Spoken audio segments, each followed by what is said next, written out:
ಇನ್ನು ತಮಿಳುನಾಡಿಗೆ ಹರಿಸೋದಿಕ್ಕೆ ಹೇಳಿದ್ದು 3,500 ಕ್ಯೂಸೆಕ್ ನೀರನ್ನ, ಆದರೆ ಕಬಿನಿಯಿಂದ ಒಂದೇ ದಿನಕ್ಕೆ 30,000 ಕ್ಯೂಸೆಕ್ ನೀರನ್ನ ಹರಿಸಲಾಗಿದೆ.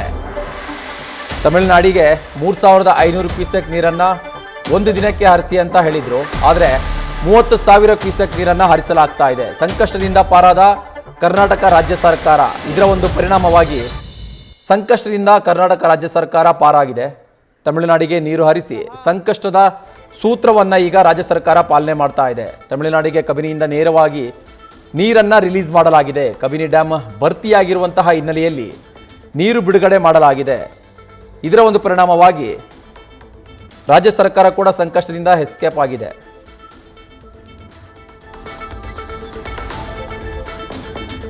ಇದೇ ವಿಚಾರಕ್ಕೆ ಸಂಬಂಧಪಟ್ಟಂತೆ ಹೆಚ್ಚಿನ ಮಾಹಿತಿಯನ್ನು ಕೊಡ್ತಾರೆ ನಮ್ಮ ಪ್ರತಿನಿಧಿ ರವಿ ಪಾಂಡವಪುರ ಫೋನ್ ಸಂಪರ್ಕದಲ್ಲಿದ್ದಾರೆ.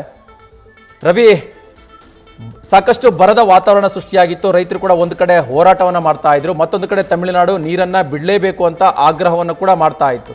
ಈ ನಡುವೆ ಈಗ ಕಬಿನಿ ಡ್ಯಾಮ್ ಭರ್ತಿ ಆಗ್ತಾ ಇದೆ. ಇದರಿಂದ ತಮಿಳುನಾಡಿಗೆ ನೀರನ್ನು ಹರಿಸಿದ್ದಾರೆ ಅನ್ನೋ ಮಾಹಿತಿ ಸಿಗ್ತಾ ಇದೆ. ಎಷ್ಟು ನೀರನ್ನು ಹರಿಸಿದ್ದಾರೆ, ಏನಿದೆ ಹೆಚ್ಚಿನ ಮಾಹಿತಿ ರವಿ ಪಾಂಡವಪುರ? ಸದ್ಯ ಕೇರಳದ ವಯನಾಡಿನಲ್ಲಿ ಅತಿ ಹೆಚ್ಚು ಮಳೆ ಬಿದ್ದ ಪರಿಣಾಮವಾಗಿ ಕಬಿನಿ ಜಲಾಶಯ ಭರ್ತಿಯಾಗಿದೆ. ಪರಿಣಾಮವಾಗಿ ಜಲಾಶಯಕ್ಕೆ ಒಳ ಹರಿವಿನ ಪ್ರಮಾಣ ಕೂಡ ಹೆಚ್ಚಳಾಗಿದೆ.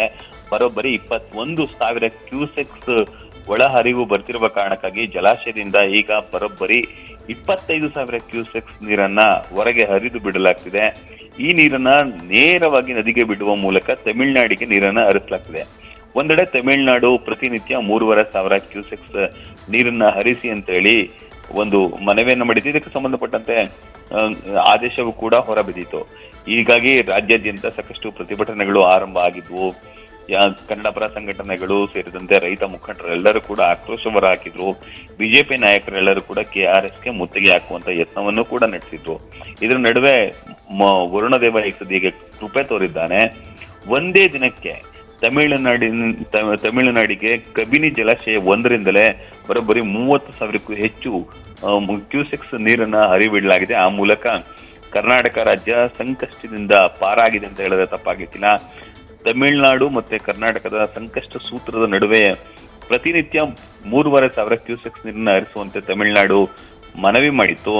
ಆದ್ರೆ ಈಗ ಸದ್ಯ ಬರೋಬ್ಬರಿ ಪ್ರತಿನಿತ್ಯ ಅಂದ್ರೆ ಪ್ರತಿದಿನ 30,000ಕ್ಕೂ ಹೆಚ್ಚು ನೀರನ್ನ ಹರಿಸುವ ಮೂಲಕ ಆ ಒಂದು ಸಂಕಷ್ಟದ ಸೂತ್ರವನ್ನು ಪಾಲಿಸಲಾಗ್ತದೆ. ಜೊತೆಗೆ ಸರ್ಕಾರದ ಒಂದು ಸರ್ಕಾರ ಕೂಡ ಸಂಕಷ್ಟದಿಂದ ಪಾರಾಗ್ತಿದೆ ಅಂತ ಹೇಳಿದ್ರೆ ತಪ್ಪಾಗ್ಲಿಕ್ಕಿಲ್ಲ.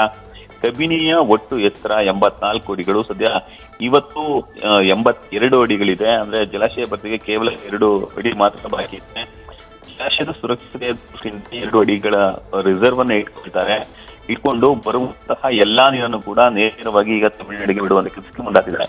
ತಮಿಳುನಾಡಿಗೆ ನಿತ್ಯವೂ ಕೂಡ ಹರಿಸ್ತಿರುವ ಕಾರಣದಿಂದಾಗಿ ಅಂದ್ರೆ 25,000ಕ್ಕೂ ಹೆಚ್ಚು ಕ್ಯೂಸೆಕ್ಸ್ ನೀರನ್ನು ಹರಿಸ್ತಿರುವ ಪರಿಣಾಮವಾಗಿ ಯಾವುದೇ ತೊಂದರೆಗಳಾಗ್ತಿಲ್ಲ. ಅಂದ್ರೆ ತಮಿಳುನಾಡು ಮತ್ತೆ ಕರ್ನಾಟಕ ನಡುವೆ ಇದ್ದಂತಹ ನೀರಿನ ವ್ಯಾಜ್ಯ ಈಗ ಬಗೆಹರಿದಿದೆ ಅಂತ ಹೇಳಿದ್ರೆ ತಪ್ಪಾಗ್ಲಿಕ್ಕಿಲ್ಲ. ಒಂದೆಡೆ ಸರ್ಕಾರ ಸಾಕಷ್ಟು ತ್ರಾಸವನ್ನ ಪಡೆದಿತ್ತು. ಮುಖ್ಯಮಂತ್ರಿಗಳು ಕೂಡ ಬೇಸರವನ್ನು ವ್ಯಕ್ತಪಡಿಸಿದ್ರು. ಈ ನಡುವೆ ಕನ್ನಡ ಪರ ಸಂಘಟನೆಗಳೆಲ್ಲವೂ ಕೂಡ ಪ್ರತಿಭಟನೆಗೂ ಕೂಡ ಕರೆ ಕೊಟ್ಟಿದ್ವು. ಆಗಸ್ಟ್ 13ರಂದು ಕರ್ನಾಟಕ ಬಂದ್ಗೂ ಕೂಡ ಕರೆ ಕೊಟ್ಟಿತ್ತು. ಇದರ ನಡುವೆ ಈಗ ಕಬಿನಿ ಭರ್ತಿಯಾಗಿದ್ದು ಕಬಿನಿ ಜಲಾಶಯದಿಂದ ಬರೋಬ್ಬರಿ 30,000 ಕ್ಯೂಸೆಕ್ಸ್ ನೀರು ಹೋಗ್ತಿರುವ ಕಾರಣಕ್ಕಾಗಿ ಈಗ ಸಂಕಷ್ಟ ಸೂತ್ರವನ್ನು ಪಾಲಿಸಲಾಗ್ತಿದೆ. ಆ ಮೂಲಕ ರಾಜ್ಯ ಸಂಕಷ್ಟದಿಂದ ಪಾರಾಗಿದೆ ಅಂತ ಹೇಳಿದ್ರೆ ತಪ್ಪಾಗ್ಲಿಕ್ಕಿಲ್ಲ. ಧನ್ಯವಾದ ರವಿ ತಮ್ಮ ಮಾಹಿತಿಗಾಗಿ. ನ್ಯೂಸ್ ಫಸ್ಟ್ ನಿರ್ಭೀತಿಯಿಂದ ನಿಮ್ಮ ಪರವಾಗಿ.